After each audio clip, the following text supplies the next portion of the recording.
Welcome to the Refreshing Leadership Podcast with me, Maya Goodker, and specifically welcome to our August Refresh series. This month, I am resharing some of our most impactful episodes centered around the theme of rest, rejuvenation, being a little bit more dreamy. If you're a long-time listener, there's a chance you might be hearing one of these episodes for the second time. This is actually good news. When I listen to an episode, a podcast episode, the second time, that's when I actually integrate it into my life. The first time, I'm listening at a cognitive, intellectual level, getting familiar with the concept, which is of course super helpful. So if you're listening to this for the first time, my hope is that all of the episodes this month will help you embrace a refreshing summer, whatever that means for you. I personally am taking a much needed creative pause, and I encourage you to join me in your own version of that. I look forward to connecting with you in the second week of September. And until then, I hope these episodes help you to really embrace your own refreshing August. Let's dive in. P.S. Today's guest is Kate Brassington, and this podcast, Refreshing Leadership, has Kate to thank for its name. Kate Brassington's podcast was called Refreshing Leadership for a period of time. That has now ceased production in that form. Kate knew that I had always been a real fan of that name and was just so generous in the way that she offered it up to me with lots of suggestions of what I could do with the podcast. So let's dive into today's episode with Kate. This is one of our most popular episodes. If you didn't remember anything else from this whole session, you would remember this one thing, is that there's 7 times more information goes from the body up to the brain than as goes from the brain down to the body. And yet modern day humans, we don't operate like that. We think that the brain is telling the body what to do because that's how we experience it. But hello, people, it's the other way around. So fascinating, isn't it? Mm-hmm. And I know in psychology and positive psychology, we have all these terms like we have psychosomatic and then we have somatopsychic. And then we have biopsychosocial or somatic. I don't know. We have all kinds of ways of trying to link these things together. And I think it was a big thing in positive psychology to hear from people like Kate Heffron, who showed us that it works the other way. It works from the body to the mind. And that's why well-being, such a component of it, even for psychological well-being, is that physical aspect, isn't it? Mm-hmm. How would you describe, that process when you're working with clients? What sort of things do you ask, or what are common themes that you see? Anything that you'd like to share there? I usually start by just simply describing to someone how the body and the mind work together in the most simplest of terms, using the Dan Siegel hand model of the head brain. Dan Siegel is a psychiatrist in the States, and this is his life's work, is understanding how people respond in au naturel, like it's the things you say that when you didn't mean to say it, when you didn't want to react that way. That's his area of expertise, and particularly in children, because as we know, that children's brains are not as evolved to stop themselves from blurting something out or whatever. And so his work in understanding how the brain develops is really helpful when we then, as adult owner operators of this brain and body mind combo, really, like, how can we use this to best effect? How can I regulate myself? How can I behave in the way that I want to behave? So even regulate is kind of jargony word, isn't it? It's like, what does that mean? Well, I don't want to be like a grump to people at work. I don't want to snap at my kids. I don't want to, whatever. So that's what we mean, or what I would really understand when you're talking about regulation, is allowing yourself to moderate the reaction that you might feel inside of yourself because you want to behave in a certain, perhaps slightly different way. So tell me a little bit about what polyvagal theory is. It's when I started at the beginning and I said there's 7 times more information goes from the body up to the brain than goes the other way. The key motorway of high speed internet traffic that does that within your body is the polyvagal nerve. And that's poly because it has multiple different branches, and vagal because it comes right next. It's where it goes. So it goes from the back of your head, basically out of your brainstem, down through your neck, and it winds its way through your main past, and it has tendrils going into your heart, your lungs, your digestive system, and it winds its way on down through your body, and then it splits to go down each leg. And at the top, it's highly myelinated, which means like super fast broadband fiber of, incredible quality.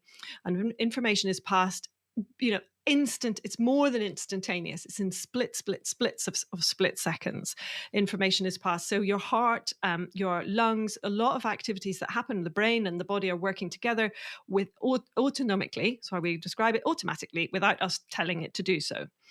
And then it gets a bit slower as it goes down past your gut, down into each leg. It's less myelinated. It's almost like the body and the mind, when they decided that you don't really need that much feedback from down here, because you're either going to be running or sitting or lying down. So, there's not much feedback needed. Whereas particularly an emotion, and it's fascinating, but like all around our stomach and heart and lung area, how we respond to emotions is then very strongly connected to what's going on in this part of our body. But we don't tend to feel our emotions so strongly in our legs. The only thing that makes me wonder about that is, when a lot of that reflexology or needles and stuff goes into your feet, or you've got pressure points in your feet. And I just thought maybe there was a connection that helps some connection, but maybe that's a separate thing. Do you know what I mean? Yeah, well, there's a wider nervous system where there's these motorways of connection, if you like, are all around the body, which is the fields of acupuncture and reflexology tap into. This, when we're working with the mind as well as the body, using the polyvagal, we're really using like the main artery, the main motorway system. Right. The first time I experienced this was I was getting involved in a certain type of breathing that was meant to be really good for your core after having babies, and it was called hyperpressives. And we had to do this sort of vacuum breath. And once you mastered that, you could kind of breathe out all the air in your lungs, and that kind of created this weird vacuum state. And it was amazing. And I remember lying there and feeling like mentally in a very, very interesting space that was highly sort of relaxed, a bit spaced out, but it was just amazing. And that was my first kind of experience of the parasympathetic nervous system. Mm-hmm. And so since that, sometimes you need to do things by experience, right? When you get a taste of that, you know that there's something there that really needs to be tapped into and explored. And so now I do try and do some more of that, and I find it very calming. But I was just wondering if you had any specific ways of working with this nervous system, or if there were things that as part of your practice you encourage. It's interesting that you mentioned breath, and that's the one thing. So the polyvagal nerve goes in both directions. It's bidirectional. And so you are getting feedback from the body, and you're also giving instructions downwards. And the main way that you can see this happening is through breath. You can't tell your digestion to go faster, this kind of thing. But you can change your breathing just by deciding to do so. And this is where we can switch between the automatic aspect of the nervous system and the non-automatic, you telling it what to do. And as a user operator of one of these systems, that's how breath work in particular can be so helpful to people, because it works and it's universal to all humans. And what's even more lovely about it is you don't need any equipment. Yeah.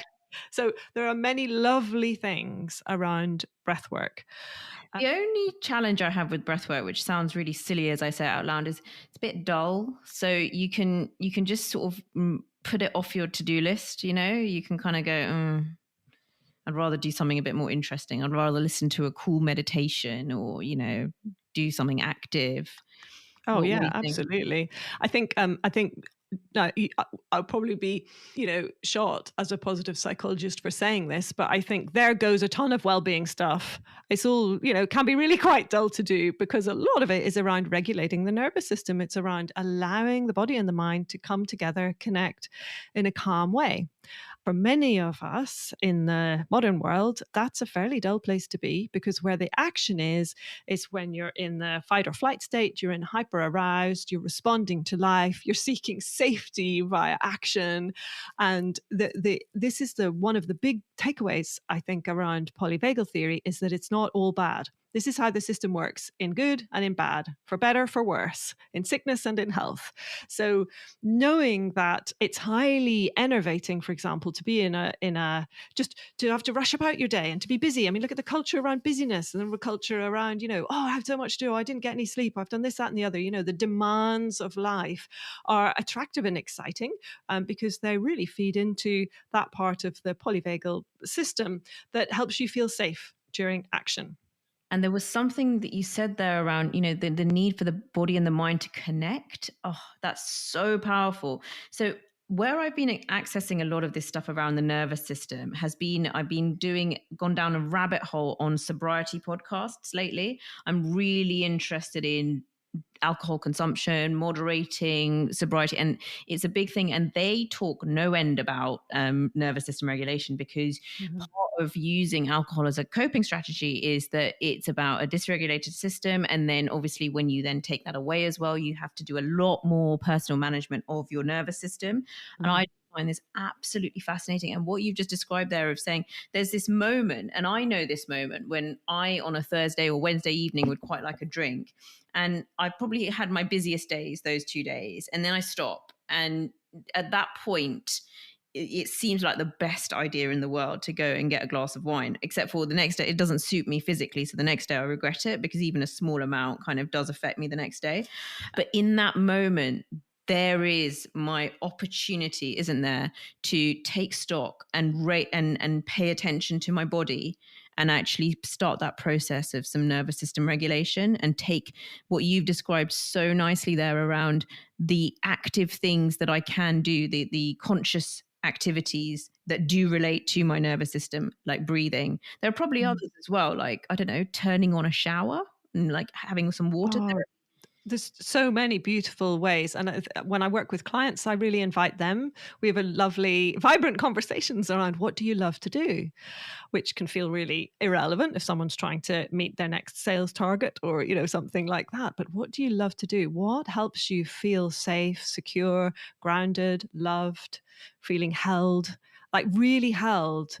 If when you lie, one of my favorite exercises is lying on the floor and noticing that I'm not having to hold myself up in any way, that I can't fall. I remember the first time I did that one and I realized how I was holding tension in parts of my body in case I might fall, which was totally nuts. It didn't switch off by itself. I had to think about it, even though it's clearly already on a floor. I think this is a really interesting thing about why does as humans, our nervous system, how come it gets stuck into being switched on? How come it doesn't switch off so well? And I think there's lots of lovely conversation and discussion around this. Like, why is it so active to turn the darn thing off? And perhaps some answers or insight lie in the nature of modern world compared to when this system that we're all operating in now, when our bodies and minds evolved as they do now, it's not that long ago in terms of human evolution.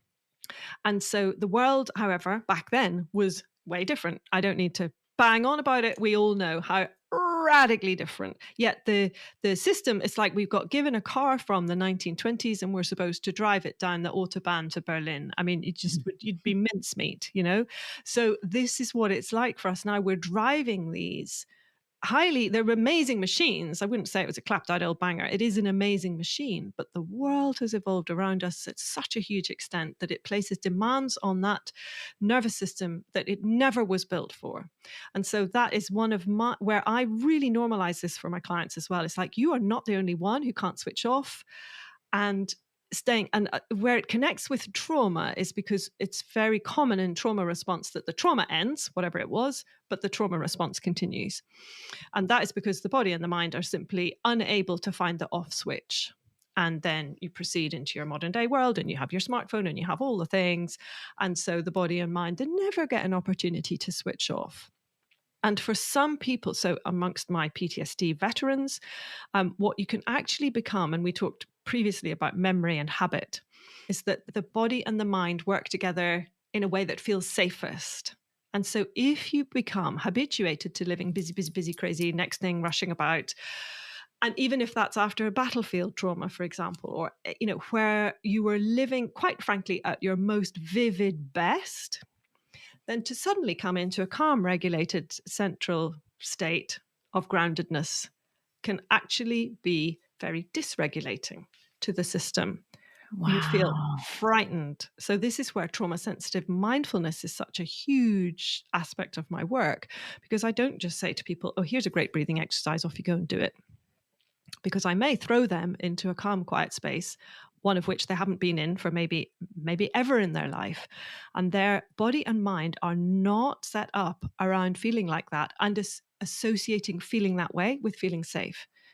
Become habituated with feeling safe in reaction.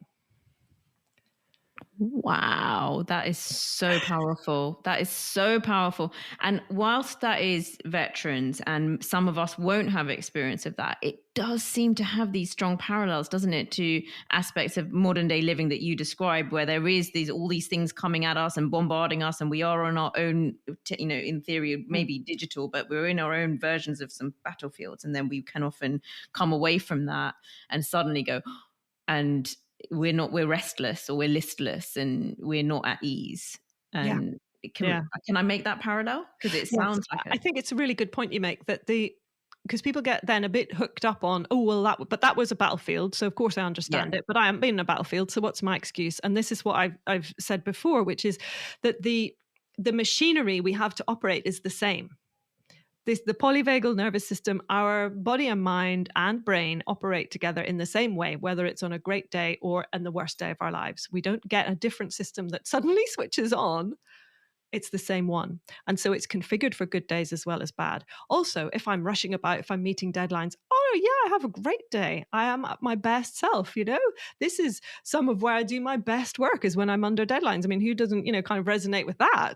So it's definitely that you can't send the whole sort of baby out with the bathwater on this. Really, it's about understanding what works best for you or what doesn't work for you, and where you become habituated to being too active and energized, for example, if that's the thing, and not able to switch off, is causing health problems or relationship problems or sleep problems or anxiety or generalized anxiety disorder. And so, these things can manifest when the system doesn't get to shut itself down properly, turn off for a bit, you then can manifest other problems. And that's where our work steps in. And then there's a couple of questions I want to ask there. Is that where you get that kind of adrenal fatigue and burnout?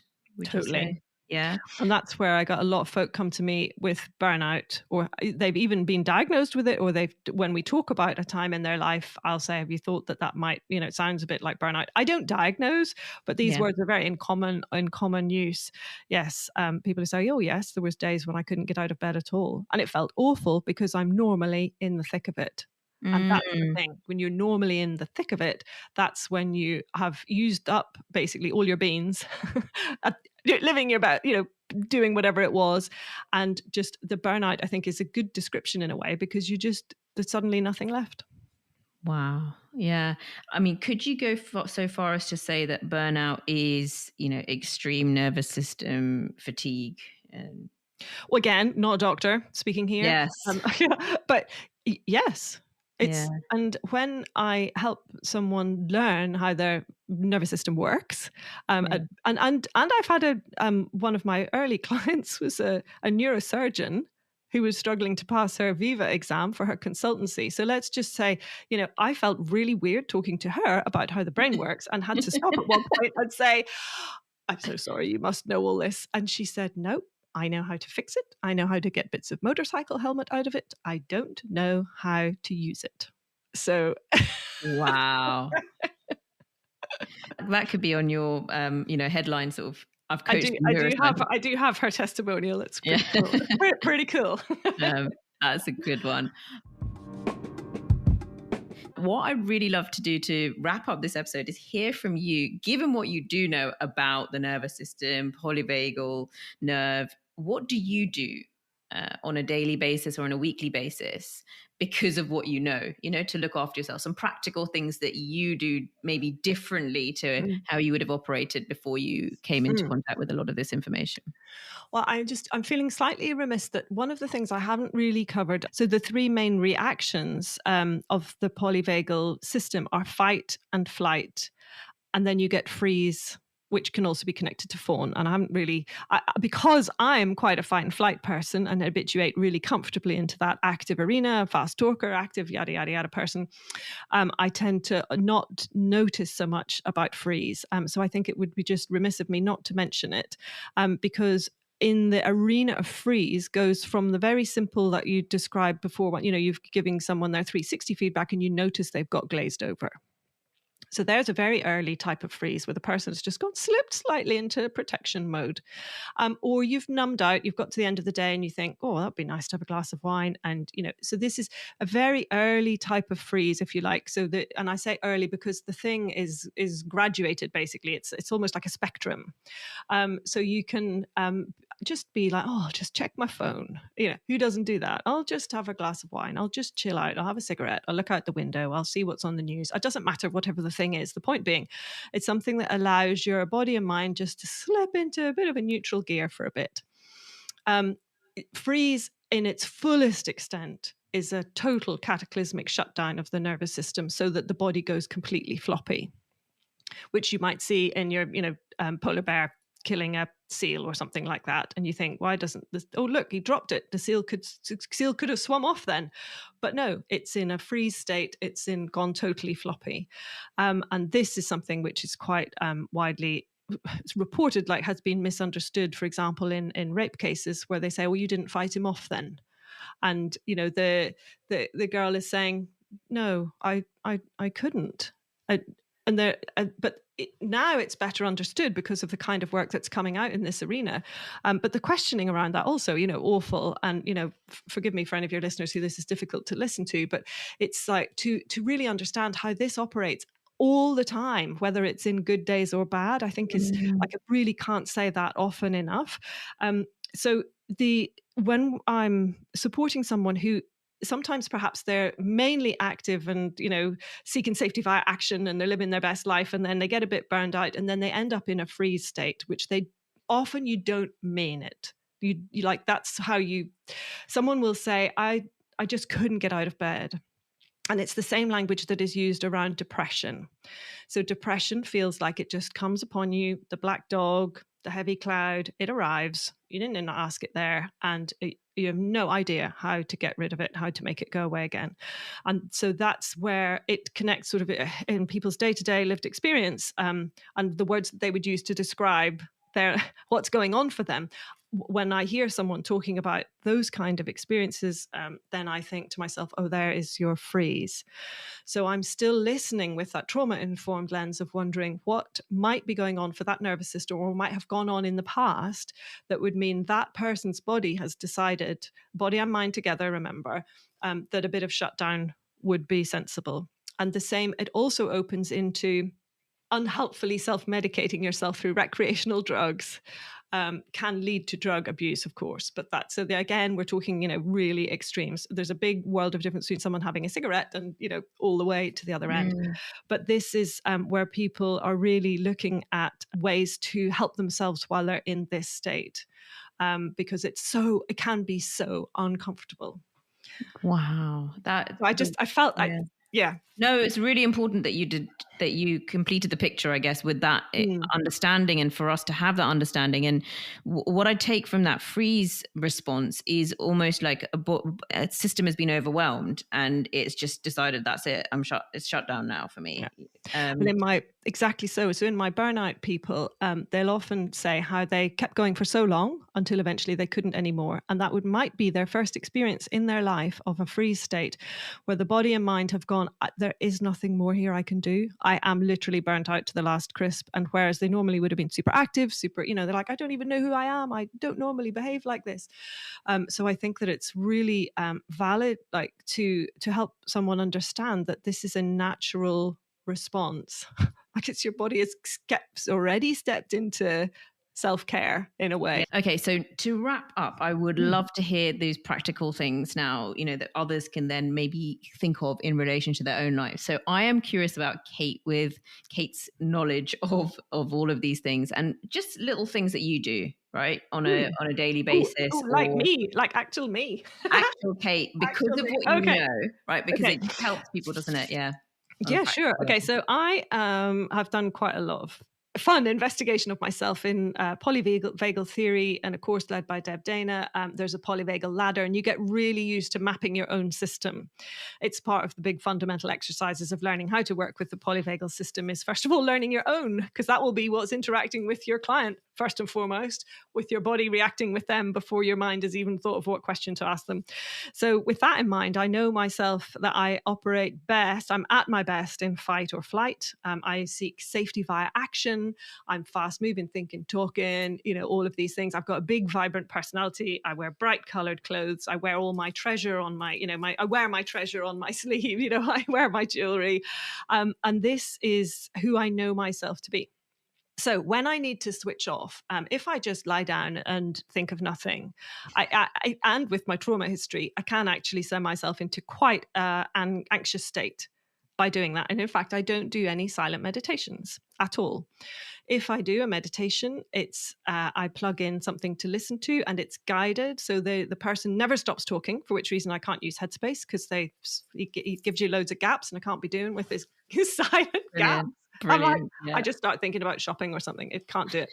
And I'll walk or run or whatever.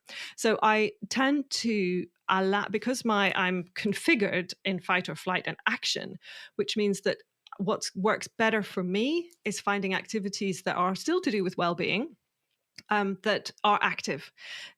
So then, do I do tons of, yes, of course I should do yoga, but it's in my should bucket, same as your breath work is in your should bucket. And would yoga do me any harm? No. And would I feel better if I did it? Yes. And do I ever do it? No, never. Can't be doing my yoga. And I go to an osteopath who's a yoga teacher, and he goes, you need to do yoga. And I said, I know, see you next month. It's all cool. So and a lot of this is a freedom and permission to be yourself, I think. So like, do it your way, work out what works for you, and do that. So I hope that people are not saying, oh, I need to go running, but let me work out what works for me. So I do weight training. I train with a trainer, and I lift heavy weights. And I really enjoy the explosive power, the building of strength in my body, the connection. It's extremely grounding for me. I really feel connected to the earth. I am not thinking about my problems, dramas, disasters, anxieties, and everything going so fast through my head when I'm doing weight training. Another thing that I do, which is more difficult here in Luxembourg, but is wild water, cold weather swimming. Cold water immersion. Now, frankly, a cold bath to me is just a version of an unpleasantness. For me, it has to be outside in nature. I think partly to do with who I am, what I'm like, but outside in the wildness, in the nature, really feeling that extreme coldness that bites at my skin through to the core of my body, so that I'm not even there anymore. To me, it's like mindfulness on speed. Then I can do silence. Brilliant. So I could describe more about what I do. Yes, I do learn how to, do you know one of my favorite things? I lie in bed in the morning, in those moments when you wake up, and I remind myself that I'm being held, that the bed is holding me, the building is holding us, the ground below us is holding us. And it brings me such comfort. So there, if we were looking for when am I in that social engagement state, when I'm in the connected state, an easy one for me is upon waking. And that's when I feel that lovely moment of I am held, all is well. Before I then, leap into action, make the breakfast, yada, yada, all that stuff. I think people are going to love the way you talked about all of those different things that we could do, should do, but the reality of what that means for you.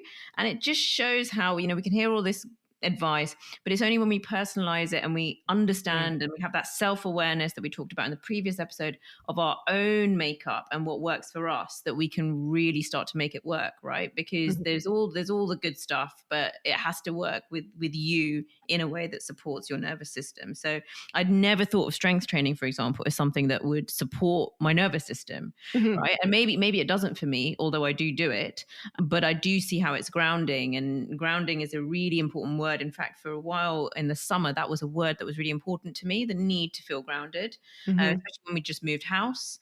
And I think I felt a little bit disoriented. So I think it's great that you've used that word as well, reminded us that I think that's quite an important part of nervous system regulation, is that sense of groundedness and that feeling of being held. And I mean, it's not common language, is it? I think maybe in more of a therapy or, positive psychology space, the idea of, or coaching, we talk about language of like being held in a safe space. But in normal life, I don't think we really talk like that. And I think it can be really useful language. All right. Thank you, everybody, for listening, and look forward to connecting with you next time. Thank you so much. Bye. Bye. Bye.